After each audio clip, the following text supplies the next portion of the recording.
আমাদের ব্যাপারে, বাংলাদেশের ব্যাপারে ভারত রাষ্ট্র এবং ভারতের মিডিয়া সরকারি ষড়যন্ত্রের অংশ হিসেবে অপপ্রচার চালাচ্ছে।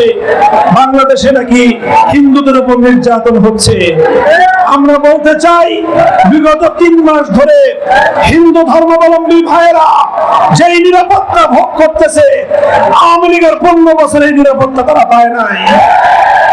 নানা ধরনের রাজনৈতিক কারণে তাদের বিভিন্ন স্থাপনা, বাড়িঘর, সহায় সম্পত্তি জবরদখল করা হতো। আর এখন সকলে মিলে আমরা আরো বেশি নিরাপত্তা দিব। আমরা যার যার ধর্ম পালনে পরিপূর্ণ স্বাধীনতায় বিশ্বাসী। আল্লাহর কোরআন প্রদত্ত সব ধর্মাবলম্বীদের ধর্মীয় অধিকার রক্ষা করার জন্য আমরা যে কোনো ত্যাগ আর কোরবানি স্বীকার করতে প্রস্তুত। মনে রাখবেন, হিন্দু ধর্মাবলম্বীরা তারা মুসলমানদের আশ্রয়ে, মুসলমানদের মাধ্যমে নিরাপত্তা অতীতেও পেয়েছেন, আজও পাচ্ছেন, ভবিষ্যতেও পাবেন ইনশাআল্লাহ। কিন্তু যদি ইসকন নামক যে সন্ত্রাসী জঙ্গিবাদী সংগঠন হিন্দুত্ববাদকে বাংলাদেশের মুসলমানদের উপর চাপিয়ে দেওয়ার চেষ্টা করে, ইসকনের জায়গা বাংলাদেশে হবে না।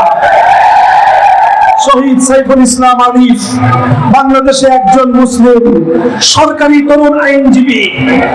সরকারি কর্মকর্তা আদালত চত্বরে যেভাবে তাকে নির্মমভাবে কুপিয়ে জবাই করে দিনের উপরে হত্যা করা হয়েছে, বাংলাদেশের 50 বছরের ইতিহাসে কোন হিন্দুকে এভাবে মুসলিম নামধারীরাও এভাবে হত্যা করে নাই।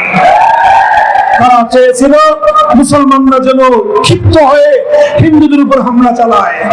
তারা চেয়েছিল মুসলমানরা যেন উত্তেজিত হয়ে হিন্দুদের মন্দিরে হামলা চালায়। আলহামদুলিল্লাহ, আলেম সমাজ, বাংলাদেশের মুসলমানরা সচেতন ছিলেন। তারা বুঝতে পেরেছেন যে এটা হলো আমাদের জন্য একটা উস্কানি।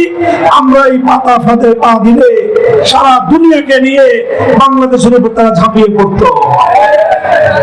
আমরা পরিষ্কার ভাষায় বলতে চাই, আমরা সব ধর্মাবলম্বীদের ধর্মীয় স্বাধীনতায় বিশ্বাসী। হিন্দু ধর্মাবলম্বীরা তাদের ধর্ম পালন করবে, বৌদ্ধরা তাদের ধর্ম পালন করবে, খ্রিস্টানরা তাদের ধর্ম পালন করবে এবং মুসলমানরা তাদের ধর্ম পালন করবে। মুসলমানদের ব্যক্তি জীবনে, পরিবার জীবনে, রাষ্ট্র এবং রাজনীতিতে ধর্ম পালন করার প্রতি যেই সকল বাধা প্রতিবন্ধকতা বাংলাদেশের সংবিধানে বর্তমান বিদ্যমান রয়েছে, এই সব প্রতিবন্ধকতা বাংলাদেশের সংবিধান থেকে উৎখাত করতে হবে। একটা ধারা বাংলাদেশের সংবিধানে সংযুক্ত করার প্রস্তাব করতেছি, সকলে শুনে রাখেন। প্রস্তাবনাটা হলো এই, ভাষাটা পরে ঠিক করে নেব। মূল প্রস্তাব হলো এই, আমাদের সংবিধানে এমন একটা ধারা থাকতে হবে যেই সংবিধানের যে কোনো আইন, যে কোনো নীতি, যে কোনো বিধান কোরআন সুন্নাহ পরিপন্থী হলে সেটা বাতিল এবং অকার্যকর হবে। এইরকম একটা ধারা যদি সংযুক্ত হয়, তাহলে এদেশে কেউ ইসলামকে মাইনাস করার ষড়যন্ত্র করতে পারবে না। এরকম একটা ধারা প্রতিষ্ঠা, সংযুক্ত করা, এরকম একটা সংস্কার প্রস্তাবনা নিয়ে এদেশের আলেম সমাজ যদি আগে বাড়ে, আপনারা আলেমদের সাথে থাকবেন তো ইনশাআল্লাহ।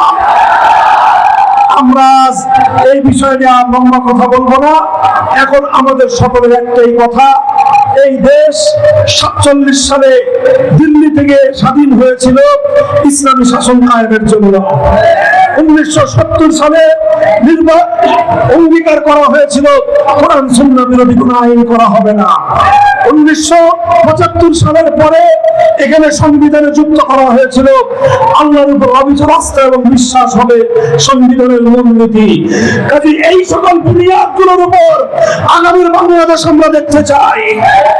এদেশে আমি বুক ফুলিয়ে ইসলামী রাজনীতি করতে চাই। এদেশে আমি আল্লাহর কোরআনের শাসন কায়েম করবার জন্য, আমি রাষ্ট্র এবং রাজনীতিতে ইসলামী অনুশাসন কায়েম করার জন্য যে চেষ্টা করতে চাই, সেই চেষ্টা করার অধিকার চাই। যদি আমাদেরকে সে অধিকার সাংবিধানিক ভাবে ফিরিয়ে না দেওয়া হয়, যা করতে হয় আমরা তাই করবো, যুদ্ধ করবো।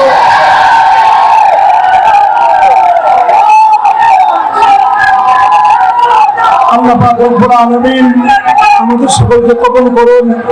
আপনাদেরকে আল্লাহ পাক রব্বুল আলামিন হিম্মত দান করুন, তৌফিক দান করুন। আমাদের এই পবিত্র জনপদকে আল্লাহ পাক সকল বিদেশি আগ্রাসী ভিনদেশী শক্তির হাত থেকে, তাদের ষড়যন্ত্রের রোশনাল থেকে আল্লাহ পাক হেফাজত করেন। ওয়া আখিরু দাওয়ানা আলহামদুলিল্লাহি রাব্বিল আলামিন।